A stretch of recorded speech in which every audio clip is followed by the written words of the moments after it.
اور اس کے اوپر پھر امریکہ نے یوگوسلاویہ پہ خود بامبنگ شروع کی تھی اور پھر ایک ایسی حکومت بنائی تھی جو کانسٹیٹیوشن کے ساتھ چلے اور جس کے اندر آدھے عیسائیوں کا حق ہو تو آدھے مسلمانوں کا حق ہو تو آدھے سرف کا حق ہو، اور ایک ایسی گورنمنٹ بنا دی گئی تاکہ کبھی اگلے دفعہ سوچ بھی نہ سکیں۔ یہی حال چچنیا کے اندر کیا گیا، جب وہاں پر ایک مکمل گورنمنٹ بن رہی تھی تو عالمی طاقتیں کودیں اور کہا کہ نہیں، ایک ڈیموکریسی، کانسٹیٹیوشن، اس طرح کی صورتحال ہے، اس کو لے لیا جائے۔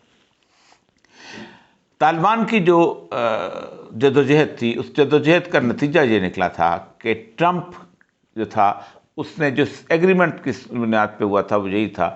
کہ امریکہ اور ٹرمپ اور طالبان اس بات پہ ایگری کرتے ہیں کہ تمام انسٹیٹیوشن جو ہیں اسلامائز کیے جائیں گے اس پورے خطے کے، اور طالبان چونکہ طالبان کے ساتھ نیگوشیشن ہوئی تھی تو طالبان جو تھے ان کو تسلیم کیا گیا تھا کہ اس افغانستان کے اندر واحد طاقت صرف اور صرف طالبان ہے۔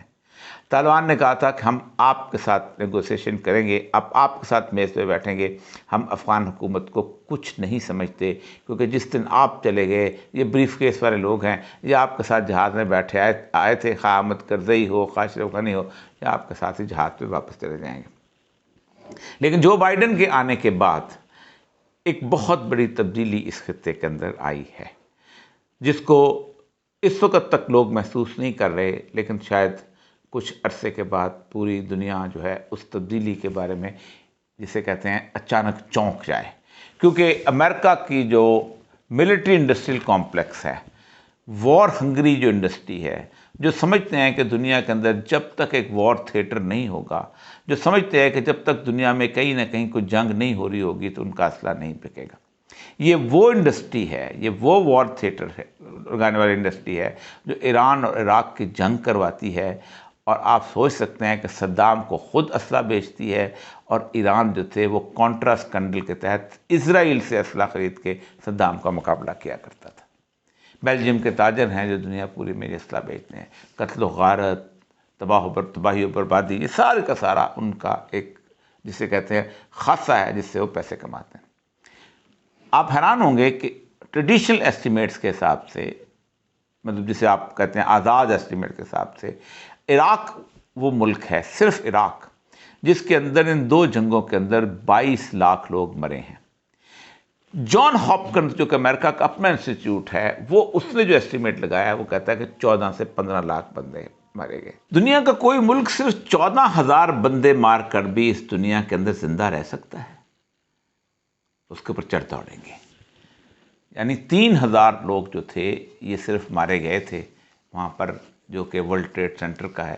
اور اس کے بعد آپ دیکھیں کہ افغانستان کے ساتھ کیا ہوا اور عراق کے ساتھ کیا ہوا۔ اس میں بحث نہیں ہے، اصل مسئلہ یہ ہے کہ اب یہ طالبان کی جو فتح ہے اس کو کیسے وہ سمجھتے ہیں کہ ان کو شکست میں بدل، خوفزدہ بھی ہیں، کیونکہ امریکی جو ہیں بنیادی طور پر بزدل ہیں۔ اس نے 2-3 چیزیں انہوں نے پہلی کی ہیں تاکہ اس پورے خطے کے نقشے کو بدلا جائے اور یہاں جنگ کی میدان جو ہیں ان کو گرم کیا جائے۔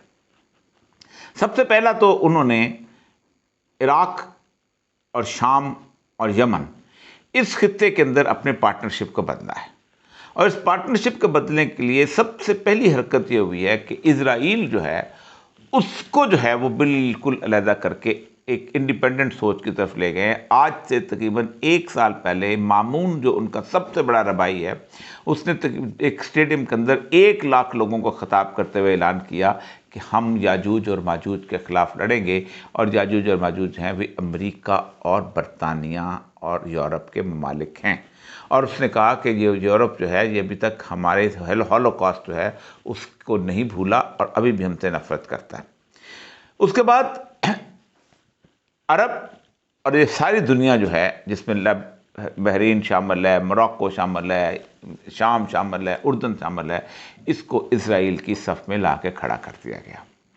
جبکہ اسرائیل کے مقابلے کے اندر جو قوتیں آئیں گی، اور وہ قوتیں ہیں ایرانی، میں ان کو بالکل اس وقت جو جنگ مسلمانوں کے آپس ہے، میں جن کو اسلام اور کفر کی جنگ نہیں سمجھتا، ایران کی ہیجمونک قوتیں آئیں گی۔ یہ پرانی جنگ ہے، یہ جو اس وقت کی جنگ ہے جب شام کے اندر رومن امپائر ہوا کرتی تھی، اور بحرین اور یمن کے علاقے کے اندر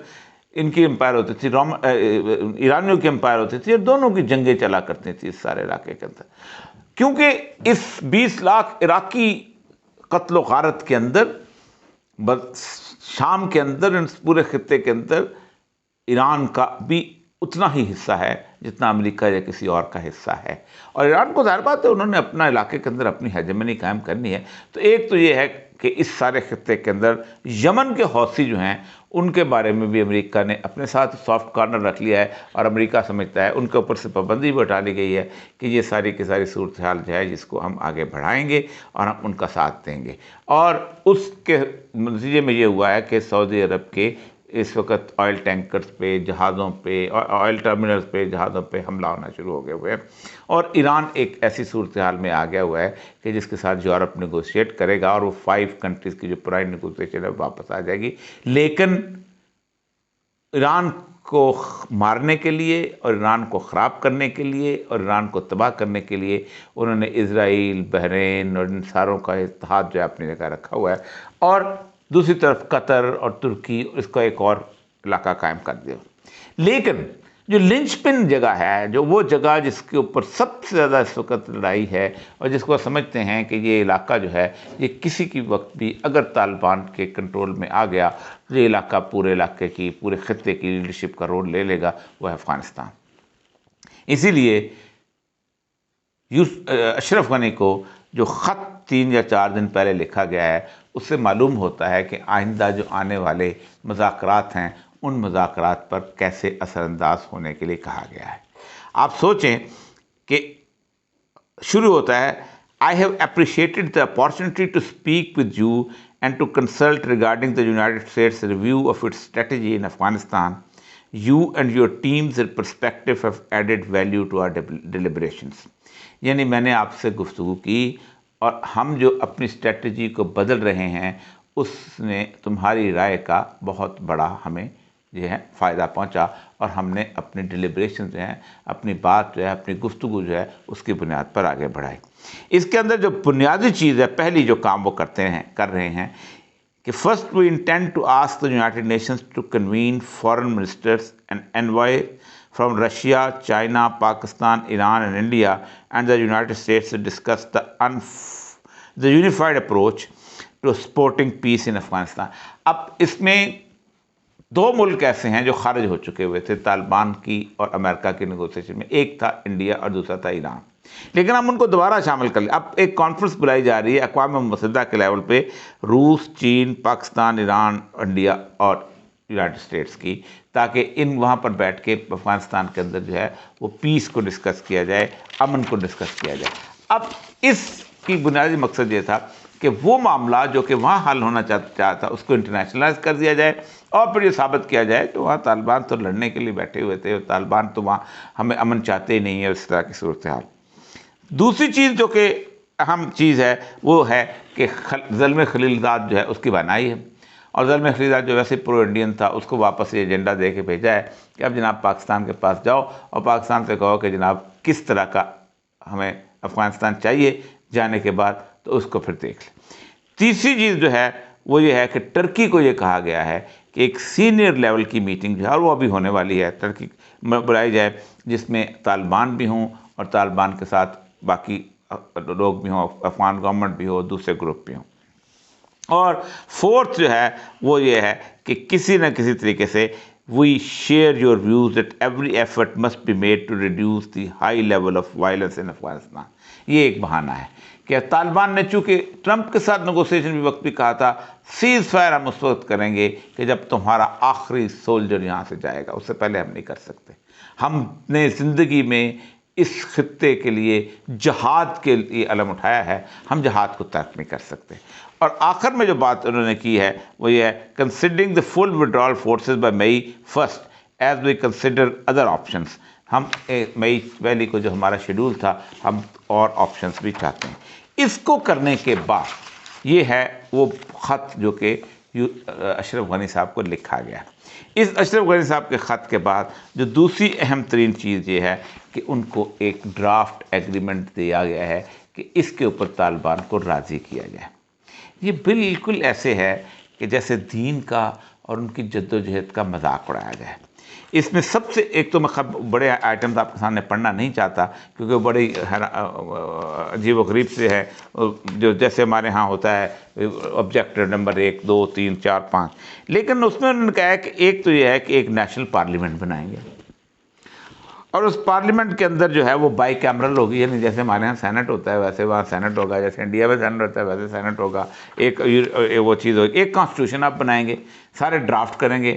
کیونکہ بنیادی طور پہ آئین کا مسئلہ یہ ہے کہ آئین طالبان جو ہے وہ کہتے ہیں کہ آئین کی ہمیں ضرورت نہیں ہے جب کہ ہمارے پاس قرآن پاک موجود ہے۔ اسرائیل جو ہے، جب ڈیوڈ بن گوریان آیا تھا 1948 14 مئی میں، تو ڈیوڈ بن گوریان نے تقریر کرتے ہوئے کہا تھا we are not going to write down a book which has status more than Talmud and Torah, ہم کوئی ایسی کتاب تحریر نہیں کریں گے جس کی حیثیت اور جس کی مقام اور مرتبہ جو ہے تالمود اور تورات سے اوپر ہو۔ دی کانسٹیٹیوشن آف اسرائیل از تورا، اسرائیل کا آئین تورات ہے، اور آج تک اسرائیل نے آئین نہیں بنایا اور ان کا معاملہ چل رہا ہے۔ طالبان بھی یہی کہہ سکتے ہیں کہ ہمیں کسی آئین کی ضرورت نہیں، کیونکہ ہوتا کیا ہے پھر آئین مقدس ڈاکومنٹ ہو جاتی ہے۔ آج پاکستان میں آپ دیکھ لیں، پاکستان میں آئین کی سزا جو ہے وہ موت ہے، لیکن کیا قرآن کی خلاف ورزی کی سزا موت ہے؟ نہیں ہے۔ اس کا مطلب ہے کہ مقدس ترین ڈاکومنٹ جو ہے وہ آئین ہو جاتا ہے۔ اس کے اندر پھر انہوں نے جوڈیشری کے بارے میں یہ کہا ہے کہ وہ تمام سپریم کورٹ کا سٹرکچر بھی ویسے ہوگا جیسے انٹرنیشنل کورٹس کا ہوتا ہے اور دوسری چیزیں ہوتی ہیں۔ ہاں اس کے اندر جو ہے کہ جو ہے شریعہ لاء جو ہے وہ اس کو ہم کسی نہ کسی حد تک رکھیں گے، اور آپ اندازہ کریں کہ non state customary and traditional resolution of civil dispute shall be permissible and promoted as long as consistent with the Afghan state law including its protection for women's rights and other۔ اب women rights کا اس میں وہ چھڑا گیا لا۔ اس کے بعد پاکستان کی Islamic ideology council کی طرح کی ایک کونسل بنائی جائے جو کہ شورا ٹائپ ہو، جس کا مشورے کا مقصد ہو اور وہ کرے، اور ایک اسٹیٹ لیڈرشپ کونسل ہو، وہ بھی ایڈوائز کرتی رہے حکومت کسی اور طرح کے۔ نیو کانسٹیٹیوشن اور الیکشنز کیے جائیں۔ یہ ہیں وہ سارے کے سارے خطوط جو کہ افغانستان کو سمجھتے ہیں کہ افغانستان کو ہم ایک جمہوری افغانستان بنا کے چاہیں گے، ورنہ ہم یہاں سے نہیں نکلیں گے۔ ان کو اندازہ نہیں ہے کہ وہاں پاکستان کی سیاسی پارٹیوں والے لوگ نہیں موجود، وہاں وہ طالبان ہیں کہ جنہوں نے اس خط کے اور اس سارے کے جواب میں صرف یہ کہا ہے کہ ہم نے پہلے دن سے یہ تصور کیا تھا کہ ہم اس افغانستان پر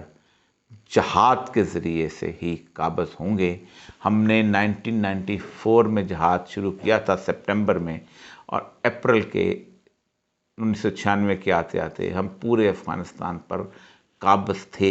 اور ہم نے پورے افغانستان میں 5 سال حکومت کر کے یہ ثابت کیا کہ امن کیا ہوتا ہے، استحکام کیا ہوتا ہے۔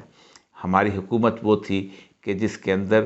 ہم نے ایک حکم نامہ جاری کیا تھا تو 97% دنیا کی پاپی جو تھی وہ افغانستان میں ہوتی تھی، وہ 0 پہ آ گئی تھی۔